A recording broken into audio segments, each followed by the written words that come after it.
Assalamualaikum warahmatullahi wabarakatuh. Perkenalkan, nama saya Mira Yulita. Saya dari Prodi Ilmu Komunikasi Universitas Aisyah Yogyakarta. Di sini saya akan mempresentasikan materi yang berjudul Dimensi Budaya Hofstede. Sebelum kita membahas apa itu dimensi budaya Hofstede, terlebih dahulu kita ketahui apa itu komunikasi multikultur. Nah, komunikasi multikultur adalah komunikasi antar budaya yang merupakan proses pertukaran pikiran dan makna antara orang-orang berbeda budaya. Komunikasi antar budaya pada dasarnya mengkaji bagaimana budaya berpengaruh terhadap aktivitas komunikasi, seperti apa makna pesan verbal dan apa makna pesan nonverbal menurut budaya yang bersangkutan. Apa yang layak dikomunikasikan, bagaimana cara mengkomunikasikannya, yaitu pesan verbal dan nonverbal tadi, dan kapan mengkomunikasikannya.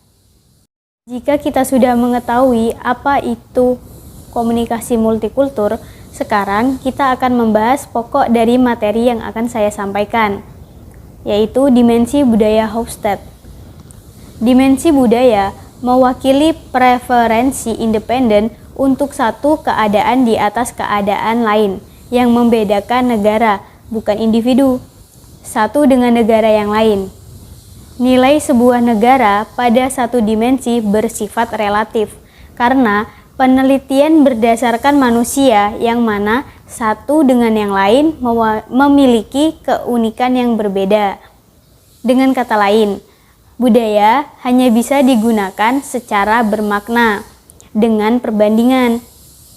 Dimensi budaya Hofstede terdiri dari 5 dimensi, yaitu yang pertama, jarak kekuasaan, individualisme, kolektivisme, maskulinitas, feminisme, menghindari ketidakpastian, dan yang terakhir, orientasi waktu. Model budaya terdiri dari 5 dimensi tadi. Yang pertama, yaitu jarak kekuasaan, adalah sejauh mana anggota menerima kekuasaan dalam institusi organisasi yang didistribusikan tidak merata. Masalah utama dalam dimensi ini adalah bagaimana sebuah masyarakat menangani ketidaksetaraan di antara orang-orang jika memang terjadi. Yang kedua, individualisme, kolektivisme merupakan kecenderungan fungsi sosial yang relatif bebas dari individual, berarti hanya mengurus diri sendiri dan keluarganya. Kebalikannya, kolektivisme adalah kecenderungan fungsi-fungsi sosial yang relatif kuat, di mana masing-masing individu sendiri itu mengidentifikasikan dirinya sebagai kelompok dengan loyalitas yang tidak perlu ditanyakan. Masalah utama dalam dimensi ini adalah tingkat interdependensi individu dalam sebuah masyarakat. Maskulinitas, feminisme. Maskulin cenderung pada suatu masyarakat yang memberikan parameter pada keluarga, herois, dan sukses-sukses material. Sedangkan feminisme cenderung pada hubungan personal, toleran pada kelemahan dan kualitas hidup. Tema utama pada dimensi ini adalah bagaimana masyarakat memberikan peran-peran sosial berhubungan dengan masalah gender. Yang keempat, penghindaran ketidakpastian adalah tingkat di mana anggota masyarakat merasa tidak nyaman dengan ketidakpastian dan keraguan-raguan. Untuk tema utama pada dimensi ini adalah bagaimana reaksi sebuah masyarakat terhadap fakta bahwa waktu hanya berjalan satu arah dan masa depan tidak diketahui, serta apakah akan mencoba untuk mengontrol masa depan atau membiarkannya.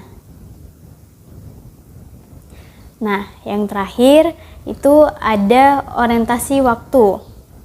Orientasi waktu di sini dimaknai dengan dimensi yang berlawanan pada orientasi jangka pendek. dalam komunitas yang memiliki dimensi jangka panjang yang tinggi, maka diasosiasikan dengan keadaan akan meningkat, penghematan dan ketekunan yang dimiliki oleh sebuah komunitas. Tingkatan budaya.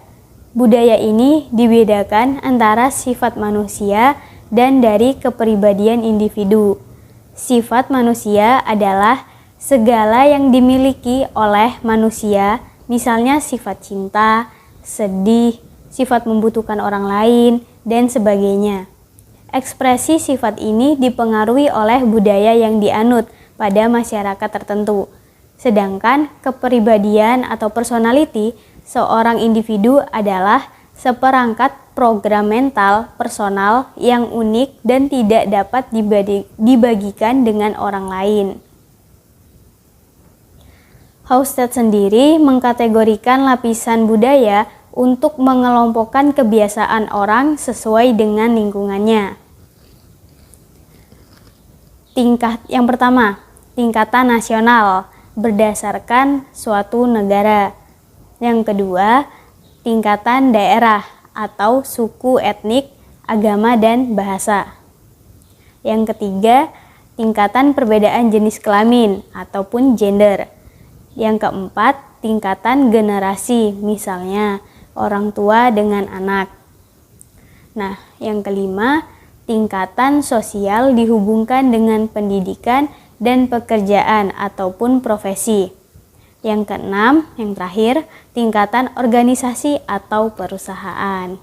Nah, selanjutnya, Hofstede menurunkan konsep budaya dan program mental yang dibedakan dalam 3 tingkatan, yaitu yang pertama, tingkat universal. Program mental yang dimiliki oleh seluruh manusia. Pada tingkatan ini, program mental seluruhnya melekat pada diri manusia. Dan yang kedua, tingkat kolektif, yaitu program mental yang dimiliki oleh beberapa manusia saja, tidak seluruhnya. Pada tingkatan ini, program mental khusus pada kelompok atau kategori dan dapat dipelajari. Yang ketiga, tingkat individual, yaitu program mental yang unik yang dimiliki oleh hanya satu orang saja. 2 orang tidak akan memiliki program mental yang sama.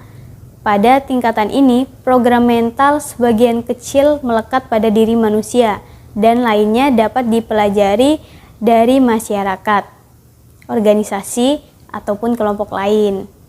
Dalam ilmu sosial, pada umumnya tidak dapat dilakukan pengukuran suatu konstruk secara langsung, sehingga paling tidak harus digunakan 2 pengukuran yang berbeda. Program mental ini oleh Hofstede dijelaskan dengan 2 konstruk, yaitu nilai dan budaya. Nilai itu didefinisikan sebagai suatu tendensi yang luas untuk menunjukkan state of affairs tertentu atas lainnya, yang pengukurannya menggunakan belief, attitudes, dan personality.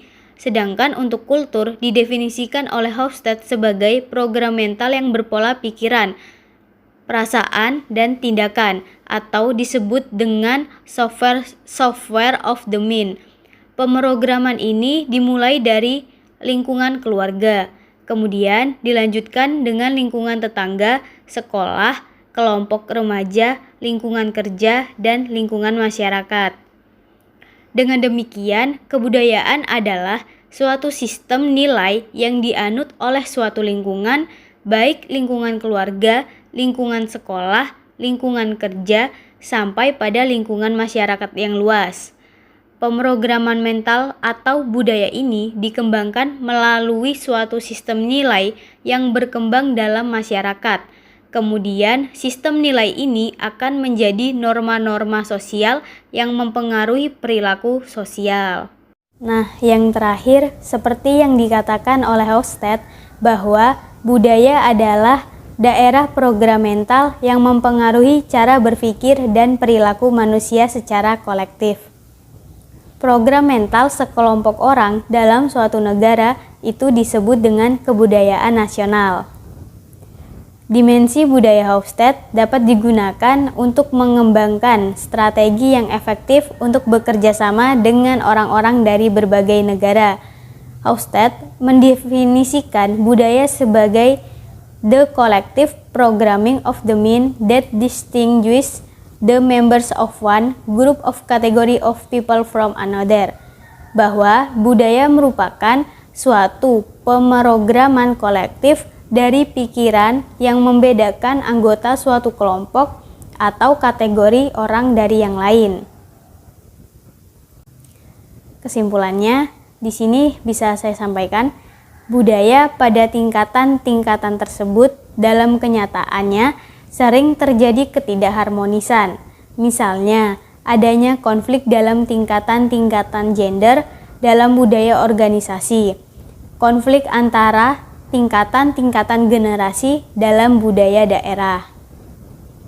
Baiklah teman-teman, itu tadi materi dari dimensi budaya Hauptstadt yang bisa saya sampaikan. Apabila ada kesalahan dalam menyampaikan, saya mohon maaf. Saya akhiri, kenangan kelam membuat terharu. Wassalamualaikum warahmatullahi wabarakatuh.